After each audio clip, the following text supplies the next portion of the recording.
Again, Mr. Kennedy. Craig Pasta Jardula, independent media journalist.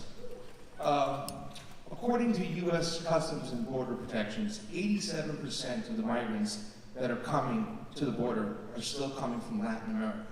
Why? Because the U.S. foreign policy has over 80 bases in Latin America. NGOs that pollute these areas, funding murder death squads to overturn these countries. You said so yourself, what happens in Guatemala is compared to Costa Rica.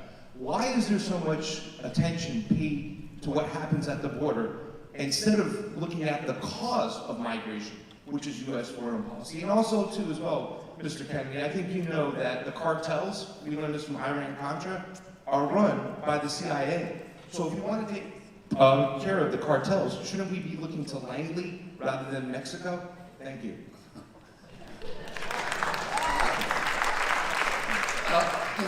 That's one of the issues that I've been very outspoken about from the beginning. That we do need to take responsibility in our country for a foreign policy that has supported death squads in Salvador and Guatemala and Nicaragua for many years, that has supported military juntas, that has punished political leaders in those countries, in the countries of Latin America and Central America, when they try to initiate reforms, land reforms, education reforms, reforms that will empower the poor, and that will create that will try to give the poor in those countries a leg up into the middle class.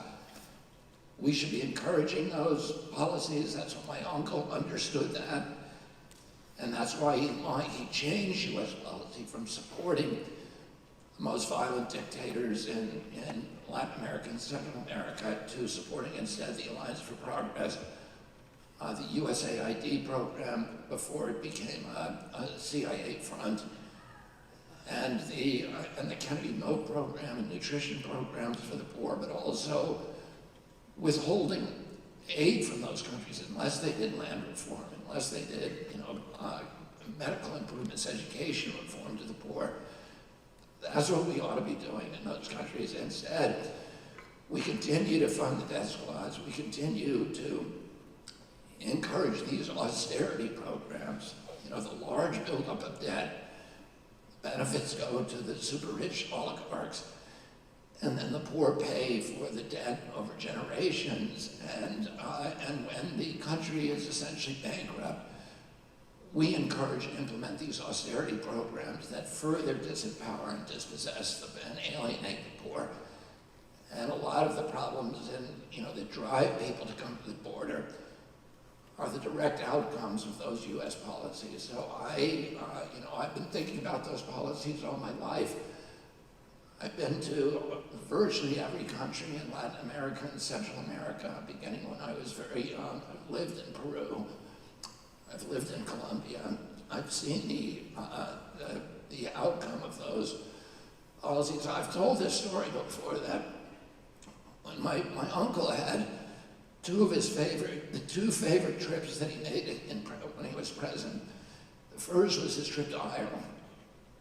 And that was a very, very emotional trip for him and for the Irish people. And when he left from Shannon Airport in the spring of 1963, his last words to Ireland was that he would return in the springtime, which of course he was not able to do. But the other favorite trip that he made was to Colombia.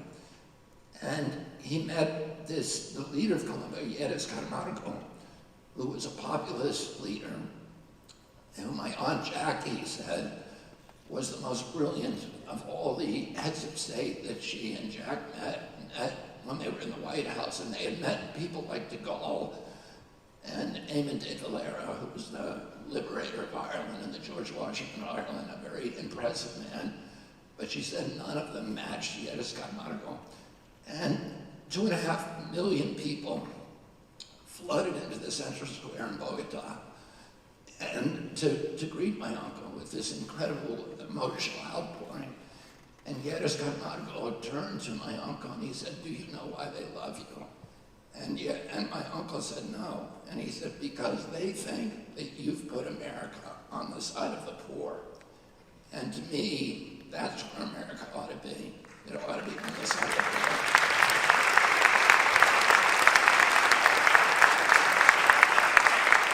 So are you committed to closing some of the bases, Mr. Kennedy? Excuse me. The follow-up is, are you committed to closing some of those bases that we are occupying land in Latin Yeah, America? absolutely. Those will be some of the first bases. That there are 800 bases abroad, and they're not doing us any good. You know, we think that this is our relationship with Latin America. We can control them with the bases. Well, guess what? China doesn't have any bases there, and the primary creditor today in virtually every Latin American country is China. The business is being done by China. The engineers are being sent over are Chinese engineers. The roads are being constructed, the universities, the ports, by China, not the United States. The relationship and the friendship is with China. Brazil is switching to the Chinese currency. Those bases have not helped U.S. security, and they have not helped our business. We don't have engineers anymore that can design the roads or build bridges or build ports. Rice University used to graduate 20% of the engineers in the world. Now it graduates less than 1%. The engineers are coming from China. And that's good for China because they can build things and they can make deals and they can do business. They made the decision to project economic power abroad, which is what my uncle did. He never sent a combat troop to die abroad. He was projecting economic power, and that's why throughout Latin America and Africa, there are more boulevards named after him, more avenues, more statues to him, more universities and hospitals named after him than any other president. And that is the strength of the real strength of a nation, when people around you want to be your friend. And you don't need to put bases in their country to ensure their friendship, and it's not winning us friendship. It's all it's doing is bankrupting the middle class in this country, and I'm going to change that.